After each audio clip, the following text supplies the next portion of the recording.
De igual manera, también hay sectores de la ultraderecha que no ocultan, ¿no?, que lo que más quisieran es vacar al presidente.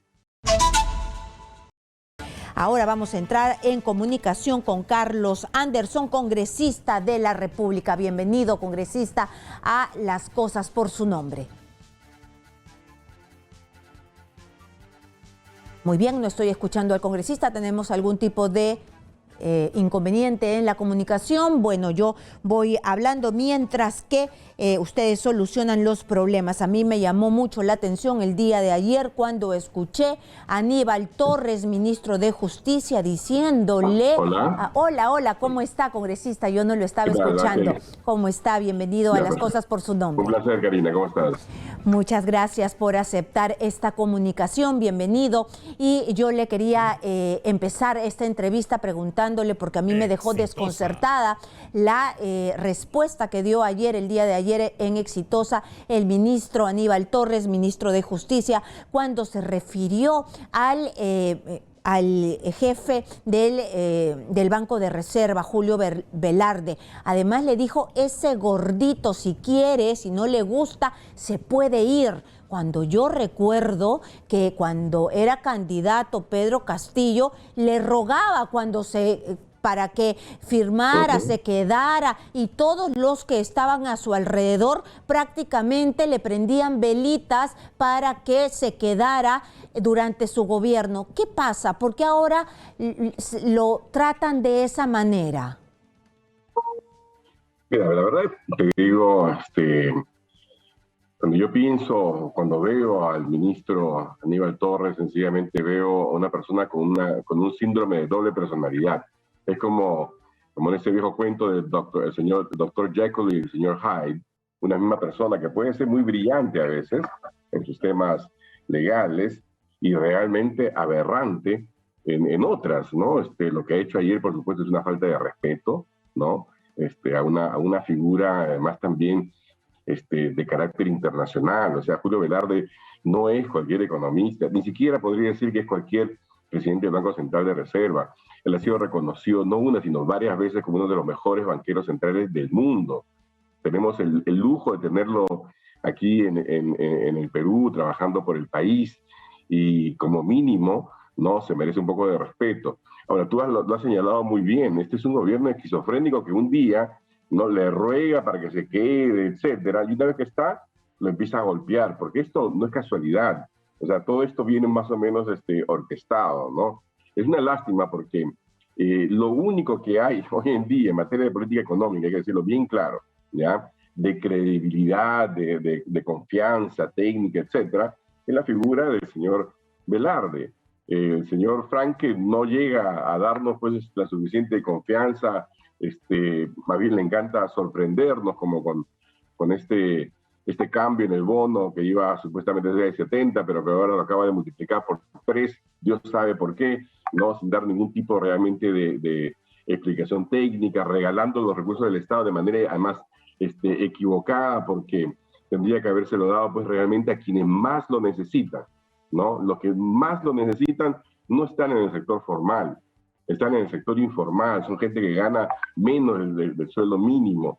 O sea, en lugar de, por ejemplo, multiplicar por 3 o por 4 el presupuesto de Juntos, ¿no?, eso hubiera sido una forma inteligente de llegar a ese sector justamente que no tiene realmente mayores recursos. No, claro, políticamente se vende muy bien decir, estamos dando bonos, ¿no?, hasta quien gana 2.000 soles, nada, es un manejo irresponsable. Entonces, sinceramente, todo esto básicamente termina de consolidar una idea que yo sospeché desde un principio, pero de todos los benditos días se va comprobando, que es que hay un proceso de selección adversa por el cual se expulsa a quien conoce algo en materia de gestión pública, que es un experto en un tema, etcétera, y se atrae a quien no sabe absolutamente nada, ¿no?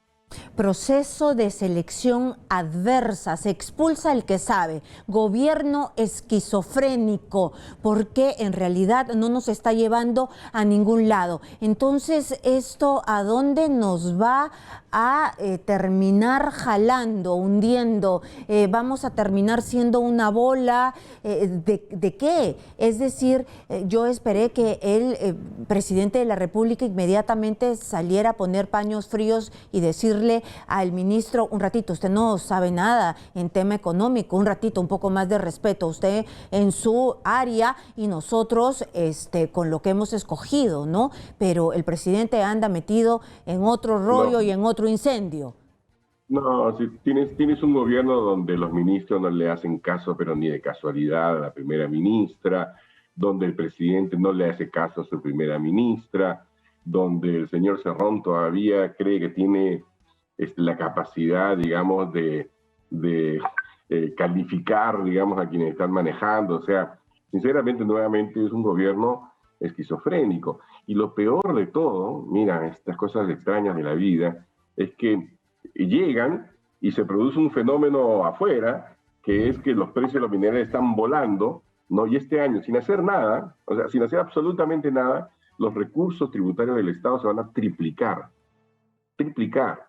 Y además de eso, están emitiendo deuda, ya van 4 o 5 mil millones de dólares, ampliando el presupuesto sin preguntarle a nadie a través de decretos de urgencia, ¿no? Que no debería ser así, es inconstitucional hacerlo, ¿no? Y todo esto, ¿para qué? Son de tantos mil millones de soles, y uno se pregunta ¿para qué? Pero bueno, de repente empiezan a llegar las respuestas. Bonos indiscriminados. Mira, nadie se puede oponer a la idea de ayudar a quienes hoy en día realmente necesitan una ayuda desesperada, porque la pobreza se ha multiplicado, porque el empleo ha desaparecido. Todo eso es correcto y es tarea del Estado llegar hacia ellos, pero no de esta forma, o sea, tan populista realmente. Pero usted me dice, están comprando bonos indiscriminadamente y además se han pasado por los procesos que después van a tener que explicar y rendir cuentas, pero se necesita emitir bonos cuando se ha triplicado también el precio del cobre. ¿Es suficiente lo que van a recaudar y no es necesario emitir los bonos, o sí es necesario emitir los bonos y ustedes están poniendo peros por gusto? No, nadie está poniendo peros por gusto. Mira, una política de endeudamiento externo dentro de todo un programa de financiamiento es algo que uno tiene que esperar, pero cuando tú, te lo digo así de manera personal, ¿no? Si tú vas al banco y pides un préstamo, ¿no es cierto? Eso no es gratis, hay un costo, por más que sea bajo, 2, 3%, etcétera, ¿no? Y después no sabes qué vas a hacer con eso, porque no me estás diciendo, voy a, qué sé yo, a construir esto, voy a impulsar tal cosa, porque ese es digamos, el desconcierto que genera. Pero es como que yo voy y pido por gusto. Vengan toda la plata. Claro, es como que yo voy al banco y pido por gusto y no sé qué hacer con la plata y me endeudo por gusto. Eso es lo que me está explicando. Exacto. Es exactamente eso, ¿no? Y ahora, si fuera a costo cero, perfecto, pero no es a costo cero, ¿no? Igual sucede con las emisiones, con los aumentos presupuestales que se están dando. Se dieron 2 decretos de urgencia, el 86 y el 100, cada uno por 2.800 millones de soles, son 5.600 millones de soles. Han pasado ya 2 meses, se han aplicado apenas 800 millones. O sea, van acumulando recursos y uno dice, ¿y para qué? Y acaban de volver a sacar otro decreto de urgencia. Entonces, ok, pero congresista, usted sabe porque usted es uno de los economistas más brillantes que hay aquí en este país, pero... Bueno, muchas gracias por el piropo. Muy bien, es que cuando su nombre salió y entró al Congreso, se le hizo varios reportajes diciendo y realzando su trayectoria. Bueno, más allá de los piropos, usted sabe de lo que está hablando. Y entonces, el país sí necesita de este endeudamiento. Lo que usted me está diciendo es que por más que suba el cobre, sí se necesita de los bonos, sí, pero lo que no sabemos es para qué se va a utilizar. Claro. Es decir, sí necesitamos la plata, pero lo que no sabemos es cómo se utiliza. por supuesto, a ver, ¿quién ha visto, digamos, el plan para, por ejemplo, destrabar las más de 2.000 obras públicas que existen, que están ahí, atrapadas, por ejemplo? ¿Alguno de ustedes ha escuchado algo acerca de los 16 hospitales regionales que están a medio construir o casi construidos, como el de Lorena en el Cusco, y que el gobierno sencillamente lo ignora y dice, no, vamos a lanzar vamos a hacer nuevos hospitales? Pura letra nada Ahí hay más, ¿no? mil millones de dólares en activos que están desperdiciados. O sea, yo no veo eso. ¿O dónde está el gran programa, por ejemplo, para, ya que no puedo generar empleo, por ejemplo, darle capacidades a muchísima gente? Un programa nacional, por ejemplo, para que la gente que está en turismo, ¿no? Mejore sus capacidades en el idioma inglés. O un programa nacional para embellecer los centros históricos, de manera que podamos rápidamente darle trabajo a pintores, albañiles, ¿no es cierto?, electricistas, etcétera. Yo no veo eso, o de repente estoy, no sé, pues, dormido o mirando otra película, pero yo lo único que veo es respuesta fácil, bono, ¿no? Bono. Y no es así. La gente lo que necesita es empleo. Se perdieron más de 2 millones de empleos. Y hay además también una actitud demasiado complaciente. Se felicitan porque el riesgo país empieza a bajar, dice, somos el más bajo riesgo país, ¿no? Sin decirnos que esa medida de riesgo país, y eso es algo que he trabajado 20 años, ¿no? Es una medida súper imperfecta que no tiene nada que ver con el riesgo realmente, tiene que ver con el exceso de liquidez que hay en el mundo, ¿no? Cuando lo que realmente debería preocuparnos es qué calificación nos dan Standard & Poor's, Fitch, Moody's, ¿no? Pero que que ha son bajado un medidas poquito, de ¿no? mediano y largo plazo, porque la gran inversión, la inversión transformadora, la inversión que crea empleo, que transfiere tecnología, esa se guía de esos temas, ¿no? Y allí estamos muy mal, pues, porque no nos damos confianza, no damos certidumbres de ningún tipo, porque estamos recién saliendo, ¿no? de la crisis, ¿no? Y de inmediato dice impuestos, suban impuestos a los pocos que pagan impuestos. Mira, 1 de cada 10 trabajadores paga impuesto a la renta, 1 de cada 10. Solamente 280 contribuyentes en el país significa más del 40% de la recaudación del impuesto a la renta. Entonces, 280 en un país de 15 millones, casi 16 millones de gente en la PEA, ¿no? En la población económicamente activa, un país de 32 millones de personas. O sea, claro, hay algo es que la está mal, ¿no es capacidad cierto? de que no tiene el gobierno para cobrar los impuestos. Entonces, entiendo que usted no estaría de acuerdo en darle estas facultades para legislar en materia tributaria. ¿Podemos no le va a dar? Definitivamente. No le va a dar las Bueno, facultades. yo por lo menos definitivamente creo que hay cosas en el paquete que se han presentado que son positivas, ¿no? Hay otras cosas que son cuestionables y hay cosas que son totalmente mal, ¿no? Entonces, como lo que está mal en su mayoría son lo que tiene que ver con el aumento de tributos, ¿no? Yo creo que una cosa salomónica sería que se le otorgaran facultades para que el Ejecutivo legisle en esas materias no tributarias, ¿no? Que forman parte del paquete, y en las materias tributarias que haga uso de su facultad de iniciativa legislativa y nos presente ley por ley y la discutimos una por una. Y te digo, yo por lo menos como parte de la Comisión de Economía, si tengo que estar todos los días de 24 horas al día, estaré 24 horas al día, ¿no? Y el resto de mis colegas igual. Muy bien, entonces entremos al terreno del Congreso de la República porque así como se le pasa revista también al Ejecutivo, hay que pasarle revista al Legislativo. ¿Qué está haciendo el Legislativo? Es nuestra pregunta del día, ¿no? ¿Con cuánto los calificarían del 1 al 20? Y ya que estamos hablando de los ministros, también Walter Ayala, que está de moda, recontra de moda ahora, ha dicho, estoy bien cómodo en el gobierno, lo que estoy es incómodo en el Congreso de la República porque lamentablemente los señores congresistas no dejan trabajar. Ellos critican que no hemos hecho nada. ¿Qué han hecho ellos? Ellos también cobran dinero del pueblo mes a mes y no han hecho nada.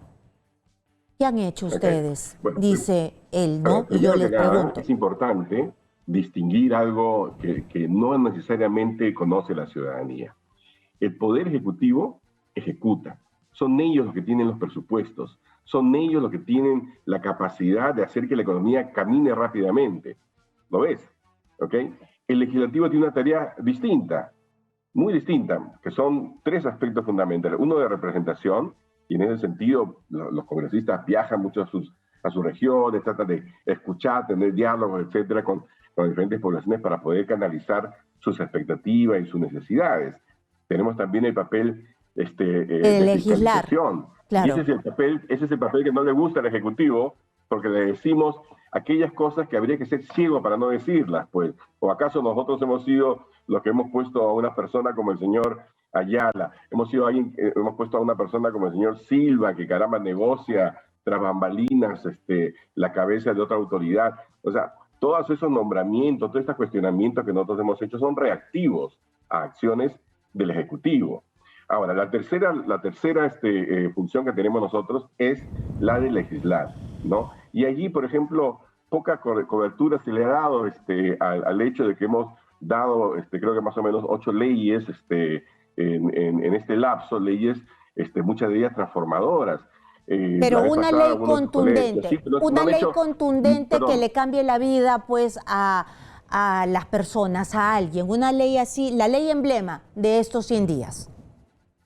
Para mí, la ley de pago de facturas pymes a 30 días, es la ley que yo inicié, es de mi iniciativa, que va a permitir que millones de microempresas y pequeñas empresas, ¿no?, tengan ahora sí el derecho ya justificado todo de poder aplicar, por ejemplo, intereses moratorios cuando no se le paga 30 días, ¿no? Va a tener liquidez de inmediato, etcétera. Entonces, claro, y si no se le paga, porque usted me explicó, y si no se le paga, va al Poder Judicial, ¿no? Karina, perdón, sí, claro, Karina, que no ha sido fácil pasar, porque hemos tenido que vencer la oposición de mucha gente, porque nosotros hemos venido pisando callos, ¿no? Hay intereses, y eso ha significado, y sigue todavía, porque ya incluso ha sido aprobada, le hemos mandado, ya está en Palacio, todavía no la promulgan, nos han hecho algunas atingencias y iremos a defender nuestro punto de vista. Muchas de esas atingencias son de parte interesada, ¿no? Porque así es, pues, ¿no? Porque son realmente, en este caso por lo menos es una ley que sí que va a tener un impacto inmediato. Si no, pregúntale a cualquier persona, carambas, que emite incluso recibo por honorarios y que sencillamente no se lo pagan, ¿no? Y le dicen, ya te pago en 60 días, en 90 días, en 120 días, y no hay ningún tipo de repago por el valor del tiempo, ¿no es cierto? Entonces es una situación muy injusta que nosotros hemos atacado. Y como esa hay otras leyes también. Muy bien, usted me ha tocado también el tema de la fiscalización, pero para el gobierno esta fiscalización algunas veces es demasiado agresiva, demasiado punzante, que no se ha hecho antes y que simplemente se busca la vacancia de Pedro Castillo porque la derecha no lo quiere, nunca lo quiso y lo que quieren es regresar al gobierno, lo quieren vacar, quieren ir detrás de Pedro Castillo. Eso es la cantaleta que siempre han tenido, ¿no? Sí, claro. Esa es una narrativa, ¿verdad? Evidentemente no es un gobierno pues que le dé bienvenida a ningún tipo de fiscalización, si no sería más abierto con la prensa, por ejemplo. Tenemos más de 100 días, no hemos escuchado al presidente enfrentarse a hacer esto, aunque estoy haciendo yo, porque es parte de mi trabajo, ¿ok? De responderle a una periodista que cuestiona esto, cuestiona lo otro, es parte de mi trabajo como representante, como miembro del Congreso de la República. La misma obligación la tiene el Ejecutivo. El presidente debería someterse a este tipo de entrevistas directas, etcétera, pero no lo hace porque en su forma de pensar y de actuar, sencillamente eso de dar explicaciones, mira, los decretos de urgencia son una muestra de eso. Primero lanzo el decreto de urgencia, ¿no? Hago las cosas y después, bueno, pues que el Congreso si quiere que lo revise y ahí lo podrá ver. O sea, preferible, como dicen, pedir perdón que pedir permiso.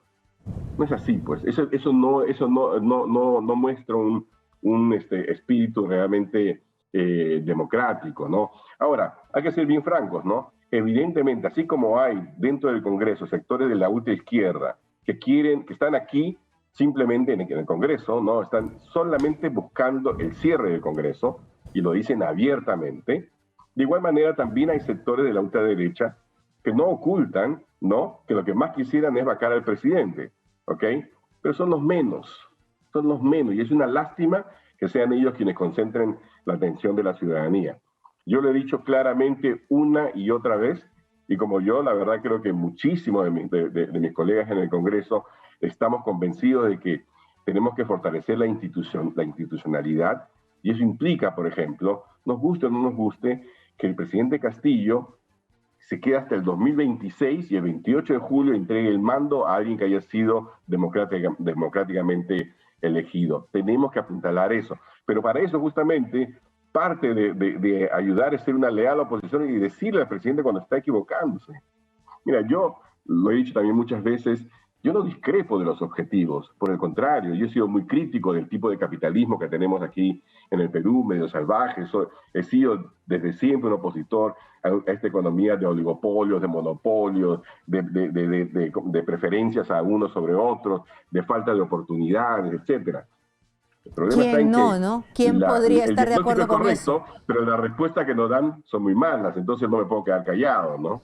Muy bien, yo quería preguntarle sobre el papel de Mirta Vázquez. Mirta Vázquez, pareciera que ahí hay una pugna, hay diferencias, hay fastidio. Desde el ala serronista más radical le dicen que se vaya, que está haciendo berrinche. Ella también mostró su incomodidad al no ir a esta presentación de los 100 días que fue el presidente Ayacucho, porque dijo que se iba a cambiar el ministro de Defensa y se quedó ahí con el espaldarazo, la palmadita en la espalda del presidente de la República.